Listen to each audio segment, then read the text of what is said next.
Alors, lui, c'est Liu Shan, le fils d'une véritable légende, le seigneur de guerre Liu Bei. Et son histoire, eh bien, c'est un sacré casse-tête. Imaginez un peu le tableau. On est en pleine période des trois royaumes. C'est le chaos, la guerre permanente, la trahison à tous les coins de rue.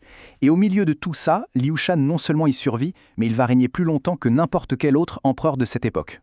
40 ans, oui, 40 ans. Il faut prendre un instant pour réaliser. C'est une éternité à cette époque, bien plus que l'espérance de vie de la plupart des gens. Et pourtant, l'ironie est cruelle. Son nom aujourd'hui n'est pas synonyme de longévité ou de sagesse. Non, c'est devenu une insulte. Carrément. Tout est parti de son surnom d'enfance, Adu. Aujourd'hui, en Chine, si on traite quelqu'un d'Adu qu'on ne peut aider, ce n'est pas une petite pique. C'est l'insulte suprême pour parler d'incompétence. C'est dire à quel point quelqu'un est irrécupérable. Et c'est là que le mystère commence vraiment. La question est donc posée. Comment est-ce possible ? Comment un homme, dont le nom est devenu le symbole de l'incapacité, a-t-il pu tenir son trône pendant 40 ans dans une des périodes les plus sanglantes de l'histoire ? C'est ça qu'on va essayer de comprendre. Pour commencer, regardons les faits. Le dossier à charge, si on veut, les preuves qui ont forgé cette réputation d'idiot du village couronné. On est en 263. L'État rival, le Wei, débarque en force. Et leur général, un certain Deng Ai, réussit un coup de génie militaire. Il prend un chemin que tout le monde pensait impossible et surgit devant la capitale, Chengdu. La surprise est totale. Et là, que fait Liu Shan ? Il se bat ? Non. Il ouvre les portes. Il se rend, sans même essayer. L'humiliation est telle que son propre fils se suicide, avec toute sa famille, plutôt que de vivre ce déshonneur. Mais attendez, ce n'est pas fini. Le pire est peut-être à venir. Imaginez la scène. Liu Shan est prisonnier, invité à un banquet par ses vainqueurs.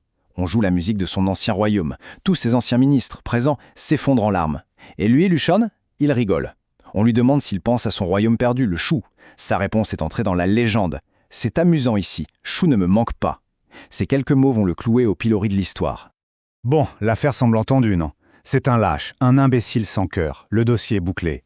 Sauf que, et si ce n'était pas si simple ? Et si tout ça n'était qu'une pièce de théâtre ? La performance d'un acteur de génie ? Allez, on retourne complètement le scénario.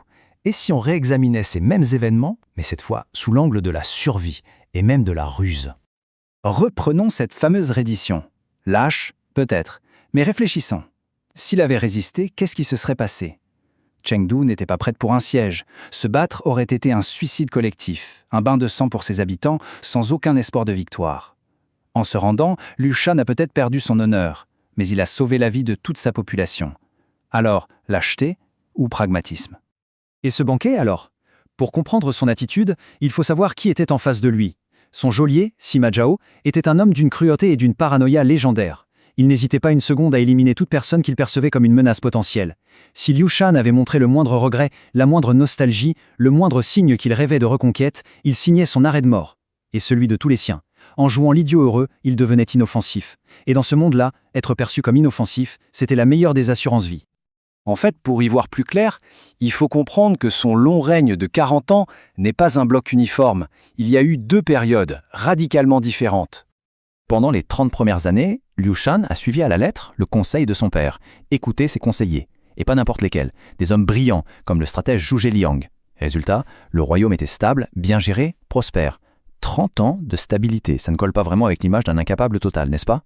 Et attention, il ne faisait pas que de la figuration. On a un exemple très concret, au début de son règne. Un haut successionnaire corrompu, Li Yan, essaie de le manipuler. Le jeune Liu Shan ne se laisse pas faire. Il étudie lui-même les preuves, constate la tromperie et prend la décision. Exil, c'est direct, c'est décidé. C'est la marque d'un chef. Alors, qu'est-ce qui a changé ? Le temps a passé, et les bons conseillers, un par un, sont morts. Privé de ses garde-fous, Liu Shan a commencé à dériver. Il a laissé un eunuque manipulateur et corrompu, Wang Hao, prendre de plus en plus de pouvoir. Quand on l'a prévenu du danger, il a balayé les avertissements d'un revers de main. C'est le début de la fin. La corruption s'est installée et a rongé l'État de l'intérieur, le rendant vulnérable à la première attaque. Alors, comment on fait le bilan ? On a d'un côté l'imbécile, de l'autre le survivant. Comment réconcilier ces deux visages ?